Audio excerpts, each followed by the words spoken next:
नमस्कार। आज मैं आपको साकिया नैनार के कंकड़ और भक्ति के समर्पण की कहानी सुनाऊंगा।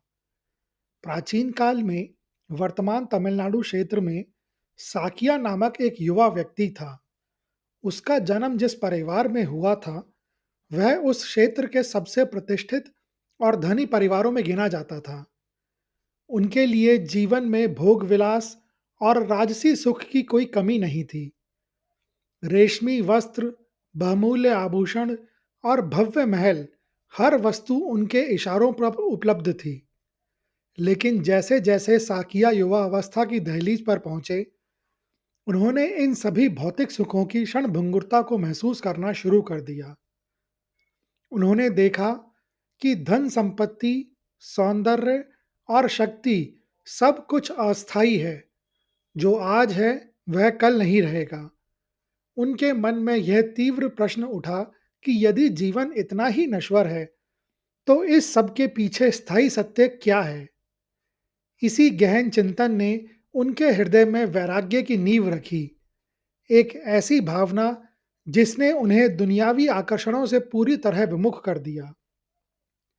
इस आंतरिक अशांति के कारण एक रात साकिया ने अपने परिवार, धन और सभी सुख सुविधाओं का चुपचाप त्याग कर दिया। उन्होंने भिक्षु के साधारण वस्त्र धारण किए और सत्य की तलाश में अपनी यात्रा शुरू की। उनका उद्देश्य अब केवल एक ही था, जन्म और मृत्यु के चक्र से मुक्ति दिलाने वाले शाश्वत ज्ञान को प्राप्त करना।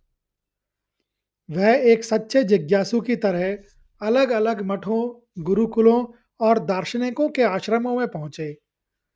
उन्होंने तत्कालीन सभी प्रमुख विचारधाराओं का अध्ययन शुरू किया। वह कई जैन आचार्यों के सानिध्य में रहे, जहां उन्होंने अहिंसा और अनेकांतवाद के जटिल सिद्धांतों को समझा। उन्होंने बौद्ध विहारों में समय बिताया, जहां उन्होंने क्षणिकवाद और दुख निरोध के मार्ग का अनुसरण किया। इसके अतिरिक्त उन्होंने न्याय, वैश्विक और मीमांसा जैसे वैदिक दर्शनों के तर्कों और कर्म कांडों के विश्लेषण में भी अपना समय लगाया। साकिया ने वर्षों तक इन सभी दर्शनों को पूरी लगन और ईमानदारी से जिया, लेकिन उन्हें कहीं भी अपने मन को संतुष्ट करने वाला अंतिम उत्तर नहीं मिला। हर विचारधारा तार्किक रूप से तो मजबूत थी, लेकिन साकिया के सरल और भावुक हृदय की प्यास नहीं बुझा पा रही थी। उन्हें लगा कि ज्ञान और तर्क का मार्ग अत्यंत कठिन, शुष्क और आत्म केंद्रित है। इन सभी सिद्धांतों में मन को बांधने वाले नियम तो थे, लेकिन आत्मा को मुक्ति और शांति देने वाला सरल प्रेम का प्रवाह कम था। तभी गहन चिंतन और अंतरात्मा की आवाज के बाद साकिया को यह अंतिम बोध हुआ, परम सत्य तर्कों या जटिल कर्मकांडों में नहीं, बल्कि केवल परमेश्वर के प्रति निश्चल प्रेम और समर्पण में निहित है। उन्होंने महसूस किया कि सभी ज्ञान का अंतिम उद्देश्य केवल उस परम शक्ति, भगवान शिव के प्रति भक्ति और आत्मसमर्पण है। इस बोध ने उन्हें ज्ञान के कठिन मार्ग से भक्ति के सरल और सहज मार्ग की ओर मोड़ दिया। उन्होंने अपने सभी पुराने सिद्धांतों को पीछे छोड़ दिया और शिव भक्ति को ही अपने जीवन का एकमात्र सार मानकर एक साधारण गृहस्थ के रूप में वापस जीवन जीने का निश्चय किया। लेकिन उनका जीवन अब सामान्य नहीं था। वह पूरी तरह से शिव भक्ति के प्रति समर्पित था। साकिया ने यह महसूस किया कि पारंपरिक पूजा पद्धतियां, जैसे कि अभिषेक, चंदन और फूल चढ़ाना, अक्सर बाहरी दिखावा बन जाती हैं और इसमें हृदय का सच्चा भाव दब जाता है। इस विचार के साथ साकिया ने अपनी भक्ति की अभिव्यक्ति के लिए एक अत्यंत अनोखी और सरल विधि का आविष्कार किया। उन्होंने अपने मन में यह दृढ़ संकल्प लिया कि उनकी पूजा का अर्थ केवल औपचारिक विधानों का पालन करना नहीं होगा, बल्कि हर पल शिव को याद करना और उस स्मरण को तुरंत साकार रूप देना होगा। उन्होंने प्रण लिया कि वह जब भी दिन में किसी भी समय, किसी भी परिस्थिति में शिव को सच्चे मन से याद करेंगे, तो उस स्मरण के प्रतीक के रूप में वह जमीन से एक कंकड़ उठाएंगे और उसे पास रखे किसी भी शिवलिंग पर फेंक देंगे। वह कंकड़ उनके लिए फूलों के समान था, क्योंकि वह प्रेम की भेंट थी। यह कंकड़ उनके लिए अभिषेक के जल के समान था, क्योंकि यह तत्काल भक्ति का समर्पण था। साकिया का मानना था कि इस प्रक्रिया में कोई दिखावा नहीं है, यह उनकी सहज, त्वरित और निश्चल भक्ति का सबसे शुद्ध रूप था। किसी भी राह चलते शिवलिंग को देखकर बिना रुके बस एक कंकड़ मारना, यही उनकी आराधना बन गई। अपनी इस भक्ति को और भी दृढ़ और अनिवार्य बनाने के लिए साकिया नैनार ने एक कठोर प्रतिज्ञा भी ली। उन्होंने घोषणा की कि मैं तब तक अन्न या जल ग्रहण नहीं करूंगा जब तक मैं भगवान शिव को कम से कम एक कंकड़ ना मार दूं और इस प्रकार अपना दैनिक स्मरण पूरा ना कर लूं। यह प्रतिज्ञा केवल पूजा का नियम नहीं थी, बल्कि यह शिव स्मरण की अनिवार्यता बन गई। उनकी यह अटूट प्रतिज्ञा यह सुनिश्चित करती थी कि चाहे वह कितने भी व्यस्त क्यों ना हो या कितने भी भूखे क्यों ना हो, उनकी पहली प्राथमिकता हमेशा शिव की याद और उस कंकड़ के माध्यम से उनकी पूजा करना ही रहेगी। साकिया के लिए भोजन से पहले शिव का स्मरण प्राणवायु के समान हो गया था, जिसे टाला नहीं जा सकता था। उनका हर दिन इस सरल लेकिन गंभीर प्रतिज्ञा के साथ ही शुरू होता था। सुबह उठते ही उनकी पहली चिंता भूख या काम नहीं होती थी, बल्कि यह सुनिश्चित करना होता था कि उन्हें जल्द से जल्द शिव का स्मरण करने और उस स्मरण को कंकड़ फेंककर पूरा करने का अवसर मिले। वे अपने आसपास के लोगों की उपेक्षा की परवाह नहीं करते थे। जब कोई उन्हें किसी मंदिर के पास या यहाँ तक कि रास्ते के किनारे पेड़ की पड़े किसी शिवलिंग पर कंकड़ मारते देखते, तो वे आश्चर्यचकित होते थे। वे अक्सर उन्हें सनकी या मूर्ख समझते, लेकिन वे जानते थे कि कंकड़ मारना किसी भी पूजा विधि का हिस्सा नहीं है।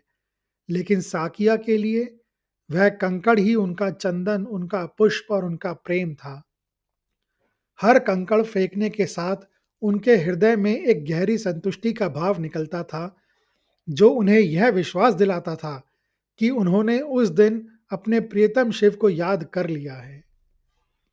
एक दिन भिक्षाटन के में साकिया नैनार जंगल के एक सुदूर वीरान मार्ग पर निकल पड़े।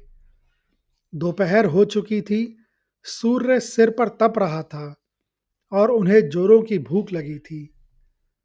उनकी शारीरिक आवश्यकताएं उन्हें भोजन के लिए विवश कर रही थीं, लेकिन उनकी आत्मा और उनकी प्रतिज्ञा उन्हें रोके हुए थी। उन्होंने हर दिशा में आंखें दौड़ाईं, हर पेड़ और पत्थर को देखा, यह उम्मीद करते हुए कि उन्हें कोई मंदिर या प्रतिष्ठित शिवलिंग दिख जाए। किंतु वह क्षेत्र इतना निर्जन था कि उन्हें दूर दूर तक कोई पूजा स्थल या कोई मानव निर्मित ढांचा दिखाई ही नहीं दिया। वह भूख और थकावट से लड़ रहे थे, लेकिन प्रतिज्ञा तोड़ने का विचार उनके लिए मृत्यु से भी अधिक भयावह था। उनका शरीर दुर्बल हो रहा था, लेकिन उनका संकल्प पहाड़ जैसा अड़िग था।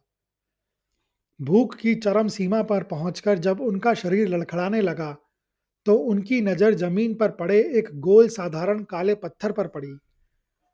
यह ना तो कोई किसी मंदिर में स्थापित था, ना किसी की पूजा का केंद्र। यह बस जंगल का एक साधारण पत्थर था। लेकिन साकिया के प्रेम की दृष्टि अलग थी।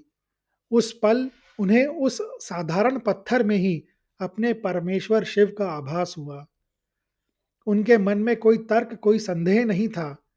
वह क्षण उनके और शिव के बीच का था। बिना एक पल की देरी किए वह लड़खड़ाते हुए नीचे झुके, जमीन से एक कंकड़ उठाया और सच्चे प्रेम और भक्ति के भाव से उस साधारण पत्थर पर मार दिया। उनकी प्रतिज्ञा पूरी हुई। उन्हें तुरंत शारीरिक थकान और भूख से मुक्ति का अनुभव हुआ, क्योंकि उन्होंने अपनी आत्मा का कर्तव्य निभा दिया था। उनका हृदय अब शांत था, क्योंकि शिव को याद कर लिया था उन्होंने। यह कंकड़ केवल एक पत्थर नहीं था, यह साकिया का समर्पण, आत्मसमर्पण था, जो बाहरी विधियों से ऊपर उठकर सीधे ईश्वर के चरणों तक पहुंच गया था। यह उनकी भक्ति की वह पराकाष्ठा थी, जहां भक्त के लिए स्वयं की पीड़ा से अधिक ईश्वर को याद रखने का नियम पवित्र था। जैसे ही वह छोटा कंकड़ उस काले साधारण पत्थर से टकराया, एक अद्भुत और अकल्पनीय चमत्कार हुआ। वह पत्थर जो कुछ क्षण पहले तक मात्र एक भूवैज्ञानिक वस्तु था, अचानक स्वर्ण सी चमकती रोशनी के एक दिव्य पुंज में बदल गया। पूरे जंगल में उस प्रकाश का तीव्र आभा फैल गई। उस तेजस्वी प्रकाश के बीच से स्वयं भगवान शिव अपने पूर्ण दिव्य रूप में प्रकट हुए। उनके गले में सर्प, जटाओं में गंगा और माथे पर चंद्रमा सुशोभित था। भगवान शिव अत्यंत प्रसन्न और मुस्कुराते हुए दिखाई दिए। साकिया नैनार, जो अभी भी भूख और थकान से उभर ही रहे थे, अचानक इस अलौकिक दृश्य को देखकर विस्मय और आनंद से भर उठे। उनकी आंखें चौंधिया गईं और उन्होंने तुरंत शिव के चरणों में गिरकर उन्हें प्रणाम किया। उनके शरीर से थकान और भूख का एहसास पूरी तरह मिट चुका था और केवल ईश्वरीय उपस्थिति का परमानंद शेष था। भगवान शिव ने प्रेम पूर्वक अपने प्रिय भक्त साकिया नयनार को उठाया। शिव ने साकिया से कहा, उठो वत्स, मैं तुम्हारी भक्ति और तुम्हारे प्रेम से अत्यंत प्रसन्न हूँ। तुमने संसार की सभी विधियों, आडंबरों और तर्कों को त्याग कर केवल हृदय से शुद्ध भाव को महत्व दिया। मेरे लिए तुम्हारे द्वारा फेंका गया यह कंकड़ मेरे महान भक्तों द्वारा अर्पित किए गए सर्वोत्तम पुष्पों और सबसे कीमती द्रव्यों से भी अधिक मूल्यवान है। शिव ने साकिया नायनार को आशीर्वाद दिया कि अब उन्हें इस नश्वर संसार में वापस नहीं लेना पड़ेगा। उन्हें उसी क्षण मोक्ष प्राप्त हुआ और उन्हें शिव के गणों में सर्वोच्च स्थान दिया गया।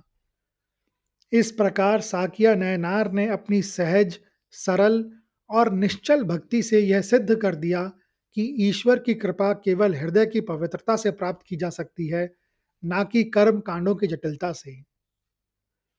यह कहानी बताती है कि ईश्वर भक्ति की अभिव्यक्ति के तरीके कितने विचित्र हो सकते हैं, लेकिन यदि हृदय में शुद्ध प्रेम हो, तो ईश्वर उसे सहर्ष स्वीकार करते हैं। यह कहानी सुनने के लिए धन्यवाद। अगर आपको यह कहानी अच्छी लगी हो, तो कृपया इस वीडियो को ज़्यादा से ज़्यादा लोगों के साथ शेयर करें, लाइक करें व चैनल को सब्सक्राइब करें। कमेंट्स बॉक्स में लिखें, ओम नमः शिवाय।